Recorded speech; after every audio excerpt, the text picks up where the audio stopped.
Sejam bem-vindos a mais uma aula de Física 3. Hoje nós vamos falar sobre o cálculo do potencial. E nós vamos iniciar a nossa aula a partir do cálculo do potencial a partir do campo elétrico. Este campo elétrico, a princípio, pode ser um campo elétrico não uniforme.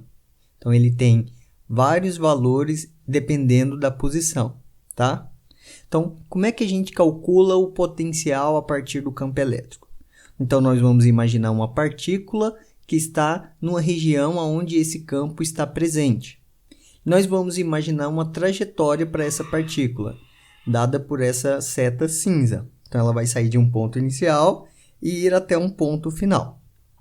Quando ela fizer essa trajetória, ela vai estar realizando um deslocamento ΔX na direção X e um ΔY na direção Y.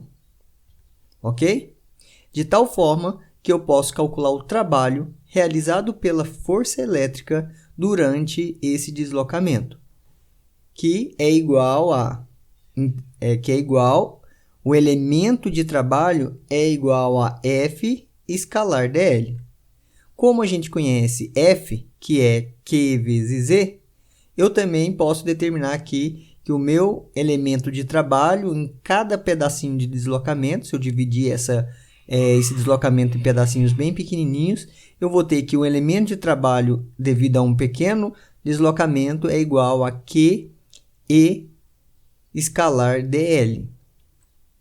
Se eu disser que esse pequeno elemento de deslocamento ele pode ser dado como um dx na direção y, mais um dy na direção j, mais um dz na direção k, e o meu e sendo um ex na direção y, mais um ey na direção j, mais um ez na direção k, eu posso obter que o meu elemento de trabalho é igual a um q ex dx mais ey dy mais ez dz.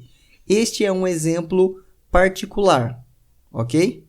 Então, dependendo de cada caso, você vai ter só a componente x ou só a componente y, ou a combinação dessas duas componentes, dependendo de qual a curva que você está considerando. Estou aqui só demonstrando um caso geral. De tal forma que eu posso integrar os dois lados e obter que o trabalho total realizado para ir do ponto inicial até o ponto final é igual a Q integral do ponto inicial até o ponto final de ex dx mais ey dy mais ez dz.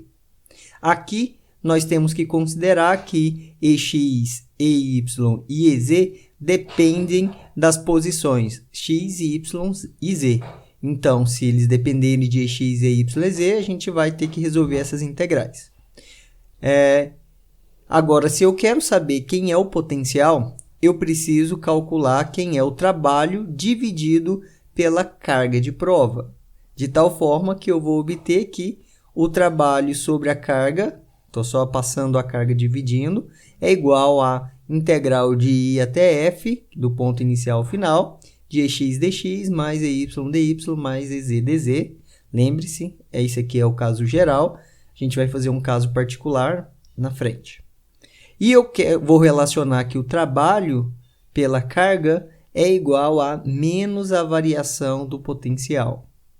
Assim, eu tenho que a variação do potencial elétrico é igual a menos a integral de I até F de ex dx mais ey dy mais ez dz. Ok? Então, essa aqui é a nossa fórmula final. Agora, vamos fazer um caso particular.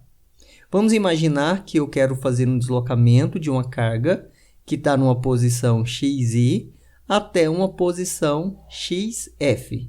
Tá? O x aqui representa a posição. Neste caso, se eu orientar o meu eixo x na direção do deslocamento, eu vou ter um xy inicial e um xf final. Então, e eu vou considerar aqui que o meu campo também é constante e está na direção na direção I, ok? Então, E está na direção I, e só tem essa componente. De tal forma agora que eu escolhi o meu deslocamento como sendo um deslocamento apenas na direção x, o meu dl vai ser representado por um pequeno dx na direção y. Se eu fizer o produto escalar de e por dl, eu vou ter que e dx. Então, a minha variação do meu potencial é igual a menos a integral de i até f de e dx. Resolvendo essa integral, ela é muito simples, né? Não tem nenhuma dependência com x dentro do integrando. Eu vou ter que a variação do potencial elétrico é igual a menos e ΔX, onde o ΔX é xf menos xy, ou seja, a distância percorrida entre o ponto inicial e o ponto final na direção x, tá? Agora, eu vou calcular o mesmo trabalho de levar a partícula da posição I para a posição F. Só que agora eu vou realizar dois percursos diferentes. Primeiro eu vou para XC, que eu estou percorrendo apenas na direção Y. Estou variando só apenas Y.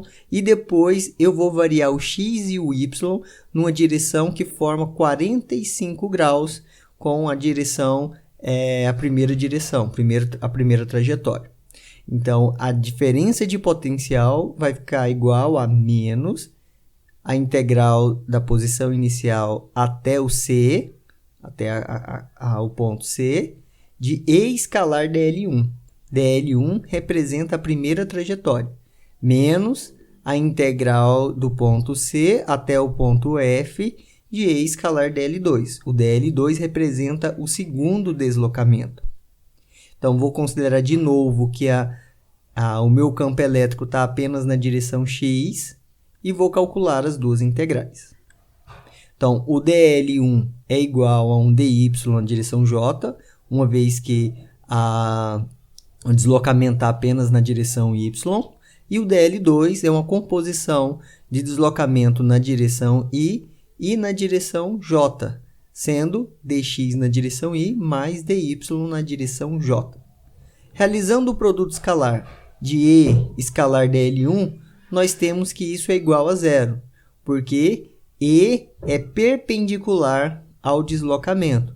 Então, o potencial nessa trajetória é nulo. Então, não houve mudança de potencial, não houve variação de potencial quando eu fui da posição I para a posição C. Agora, quando eu desloco da posição I, da posição C para a posição F, eu tenho que E escalar dl2 é igual a EXI e dx.